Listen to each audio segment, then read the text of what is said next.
Deutsch sprechen üben mit Roleplay, so wirst du sofort sicherer. Stell dir vor, du sitzt im Restaurant, willst etwas bestellen und plötzlich sind all deine gelernten Wörter weg. Dein Kopf ist leer, dein Herz schlägt schneller und du denkst, warum klappt es im echten Gespräch nicht? Genau hier kommt eine Methode ins Spiel, die unglaublich wirkungsvoll ist. Roleplay, also das Üben echter Situationen, bevor sie passieren. Roleplay bedeutet, dass du typische Alltagsszenen nachspielst, bevor du ihnen in Wirklichkeit begegnest. Das klingt vielleicht nach Theater oder Schauspiel, aber es ist eine der effektivsten Lernmethoden überhaupt. Denn Sprache funktioniert nicht nur als Wissen im Kopf, sondern als Handlung im Moment. Wenn du vorher übst, wie du im Café bestellst, beim Arzt ein Problem erklärst oder im Büro eine Frage stellst, bist du im echten Leben viel entspannter und sicherer. Warum wirkt Roleplay so stark? Ganz einfach. Unser Gehirn erkennt kaum einen Unterschied zwischen Vorstellung und Realität. Wenn du eine Situation realistisch nachspielst, speichert dein Gehirn sie fast genauso ab, als hättest du sie tatsächlich erlebt. Dadurch entsteht ein Gefühl von Vertrautheit und die Angst vor dem Unbekannten verschwindet. Noch ein Vorteil: Beim Rollenspiel darfst du Fehler machen, ohne Konsequenzen. Im Restaurant wäre es vielleicht peinlich, wenn du stockst. Beim Üben mit einem Partner oder allein ist es kein Problem. Im Gegenteil, genau diese Fehler helfen dir, dich zu verbessern. Roleplay ist also wie eine Generalprobe. Du bereitest dich vor, trainierst Sprache im Kontext und gehst mit mehr Selbstvertrauen in reale Gespräche. In den nächsten Kapiteln erfährst du, wie genau Roleplay funktioniert, welche Situationen sich besonders eignen und wie du diese Methode alleine oder mit einem Partner einsetzen kannst. Warum fühlen sich viele beim Sprechen auf Deutsch so unsicher? Oft liegt es nicht am fehlenden Wissen, sondern an der Angst vor der Situation selbst. Ein Gespräch im Restaurant, beim Arzt oder im Büro kann Stress auslösen, selbst dann, wenn du die nötigen Wörter eigentlich kennst. Genau hier hilft Roleplay, denn es gibt dir das Gefühl von Vorbereitung und Sicherheit. Die Psychologie dahinter ist gut erforscht. Unser Gehirn reagiert in neuen Situationen mit Nervosität, weil es nicht weiß, was passiert. Wenn du aber dieselbe Situation vorher im Rollenspiel übst, sendest du deinem Gehirn ein klares Signal: Ich kenne das schon. Dadurch reduziert sich die Unsicherheit enorm. Ein Beispiel: Stell dir vor, du übst mehrfach, wie du im Café bestellst. Beim 10. Mal sprichst du die Sätze schon flüssig: Ich hätte gern einen Kaffee und ein Stück Kuchen. Wenn du dann im echten Café bist, ruft dein Gehirn diese Erfahrung ab und plötzlich fühlt sich die Situation vertraut an. Dieses Prinzip wird auch in anderen Bereichen genutzt. Musiker proben Konzerte, Schauspieler spielen Szenen immer wieder, Sportler trainieren Wettkampfsituationen. Warum? Weil Vorbereitung Sicherheit gibt. Sprache funktioniert genauso. Ein weiterer psychologischer Vorteil: Wenn du eine Situation vorher durchspielst, sinkt die Angst vor Fehlern. Dein Kopf weiß, ich habe das schon einmal geschafft. Selbst wenn du dich versprichst, bleibst du ruhiger. Roleplay wirkt also wie eine mentale Versicherung. Du gehst nicht unvorbereitet in eine unbekannte Lage, sondern betrittst vertrautes Terrain. Das macht dich entspannter, selbstbewusster und damit automatisch flüssiger im Gespräch. Roleplay ist vor allem dann wirkungsvoll, wenn du es für Situationen nutzt, die in deinem Alltag wirklich vorkommen. Je realistischer du übst, desto größer ist der Nutzen. 3 Bereiche sind für Deutschlernende besonders wichtig: Restaurant, Arzt und Arbeit. Im Restaurant. Hier brauchst du typische Chunks wie: Ich hätte gern, könnte ich bitte die Speisekarte sehen? Was empfehlen Sie? Im Rollenspiel kannst du die Rolle des Gastes, aber auch die des Kellners übernehmen. So lernst du nicht nur, wie du bestellst, sondern auch, wie du auf Fragen reagierst. Beim Arzt. Arztbesuche sind oft mit Nervosität verbunden, auch in der Muttersprache. Im Deutschen kann das doppelt stressig sein. Hier lohnt es sich, Sätze zu üben wie: Ich habe seit 2 Tagen Kopfschmerzen. Mir ist schwindelig. Welche Medikamente soll ich nehmen? Wenn du diese Phrasen vorher trainierst, kannst du dich im echten Termin klar ausdrücken, ohne ins Stocken zu geraten. Am Arbeitsplatz. Ob im Büro, in der Werkstatt oder im Team, Sprache ist hier entscheidend. Nützliche Chunks sind zum Beispiel: Könnten Sie mir bitte helfen? Haben Sie einen Moment Zeit? Wie sollen wir weitermachen? Roleplay in diesem Kontext bereitet dich auf Meetings, Gespräche mit Kollegen oder Kunden vor. Der Vorteil dieser Szenarien: Sie sind konkret, wiederholen sich regelmäßig und lassen sich leicht nachstellen. Indem du solche Alltagssituationen im Rollenspiel übst, schaffst du dir eine sichere Basis. So fühlst du dich vorbereitet und kannst im echten Leben spontan und souverän reagieren. Roleplay funktioniert am besten, wenn du Dialoge so realistisch wie möglich nachspielst. Das Ziel ist nicht, Texte auswendig zu lernen, sondern typische Abläufe zu üben, damit du im echten Gespräch spontan reagieren kannst. Schritt 1: Szene wählen. Überlege dir eine konkrete Situation, die für dich wichtig ist. Zum Beispiel ein Restaurantbesuch, ein Arzttermin oder ein Gespräch im Büro. Je klarer die Szene, desto leichter fällt dir das Üben. Schritt 2: Schlüsselsätze vorbereiten. Schreibe dir 5 bis 10 typische Phrasen auf, die in dieser Situation vorkommen. Beispiel Restaurant: Guten Tag, was möchten Sie bestellen? Ich hätte gern ein Wasser und eine Suppe. Stimmt so, danke. Schritt 3: Dialog spielen. Sprich die Szene laut durch, allein oder mit einem Partner. Wenn du allein bist, kannst du beide Rollen übernehmen. Stell dir dabei den Ort bildlich vor: das Restaurant, den Arztpraxisraum oder das Büro. Je realistischer, desto besser. Schritt 4: Variation einbauen. Wiederhole den Dialog, aber verändere kleine Details. Bestelle ein anderes Gericht, nenne ein anderes Symptom oder stelle eine andere Frage im Büro. So lernst du, flexibel zu bleiben. Schritt 5: Mehrmals wiederholen. Übung macht Routine.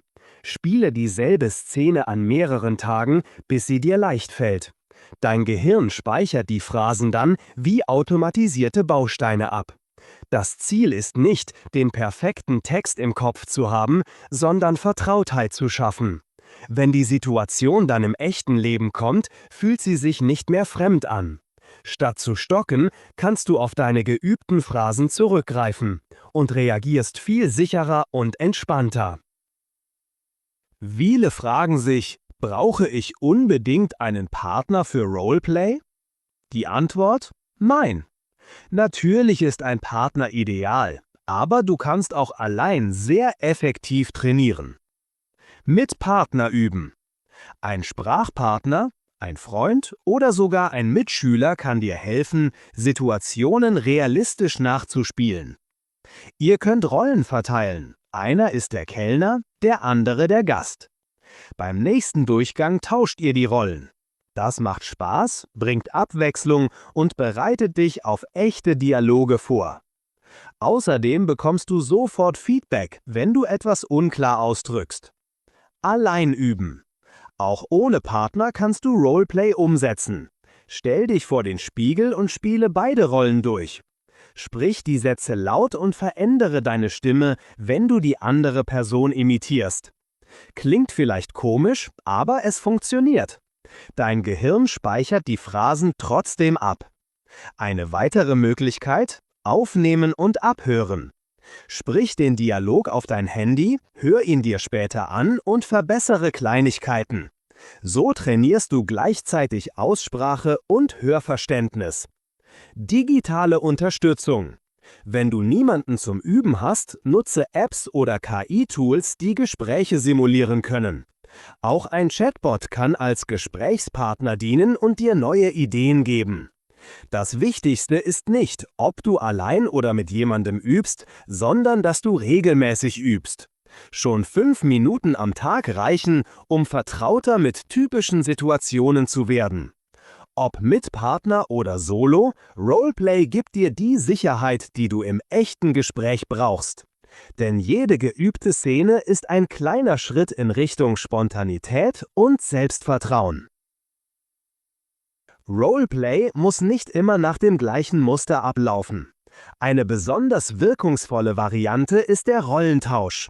Du schlüpfst in die Rolle deines Gesprächspartners.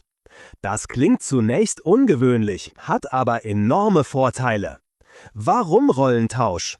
Wenn du die Perspektive wechselst, verstehst du die Situation aus einer ganz neuen Sicht.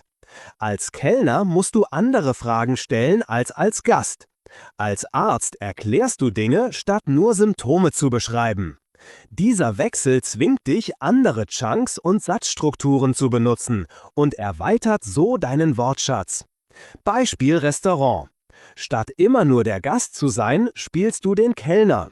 Guten Abend, was darf sein? Möchten Sie etwas trinken? Kommt sofort. So lernst du nicht nur Antworten, sondern auch typische Fragen. Beispiel Arztpraxis. Als Patient sagst du, mir tut der Rücken weh. Als Arzt antwortest du, seit wann haben Sie die Schmerzen? Oder ich verschreibe Ihnen Tabletten. Beispiel Arbeitsplatz. Als Mitarbeiter fragst du, könnten Sie mir bitte helfen? Als Chef antwortest du, bitte erledigen Sie das bis morgen. Vorteile des Rollentauschs. Du lernst, flexibel zu reagieren. Du erkennst typische Muster von Fragen und Antworten. Du bereitest dich auf Unerwartetes vor. Der Rollentausch macht Roleplay abwechslungsreicher und realistischer. Denn im echten Leben weißt du nie genau, welche Fragen oder Antworten kommen. Wenn du beide Seiten übst, bist du bestens vorbereitet und bleibst im Gespräch spontan und sicher. Roleplay macht am meisten Sinn, wenn du nicht nur übst, sondern auch Feedback bekommst.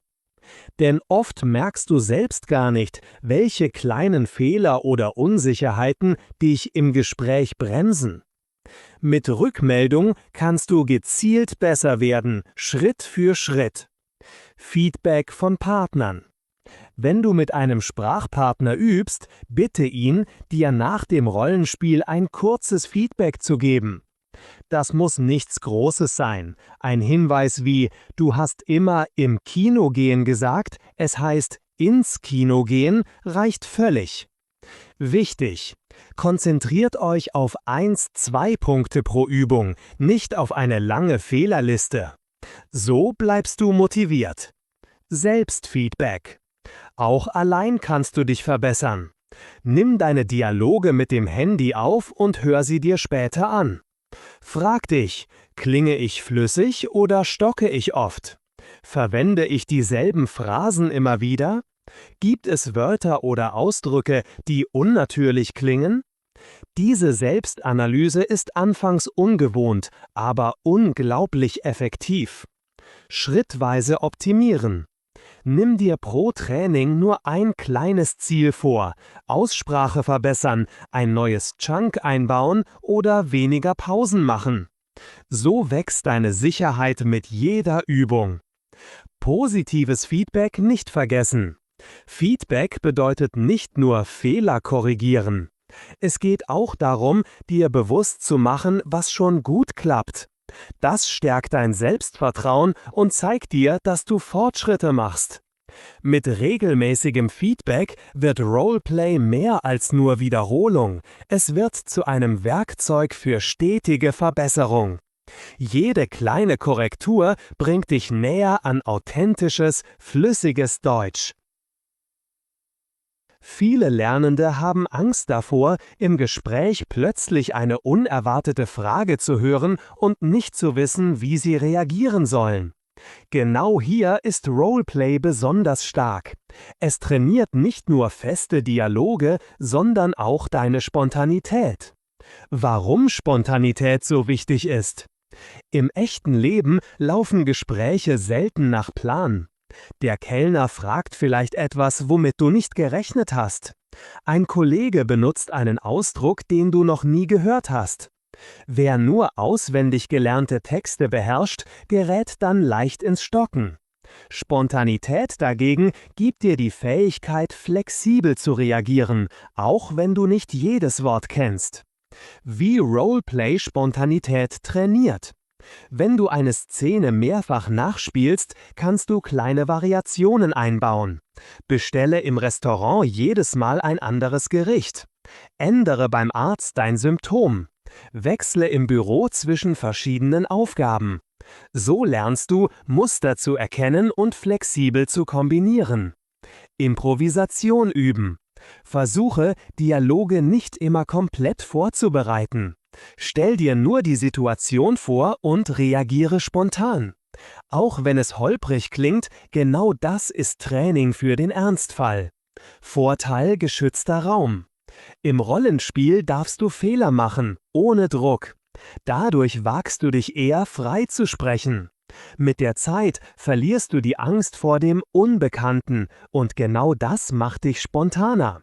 Spontanität ist nicht angeboren, sie ist das Ergebnis von Übung.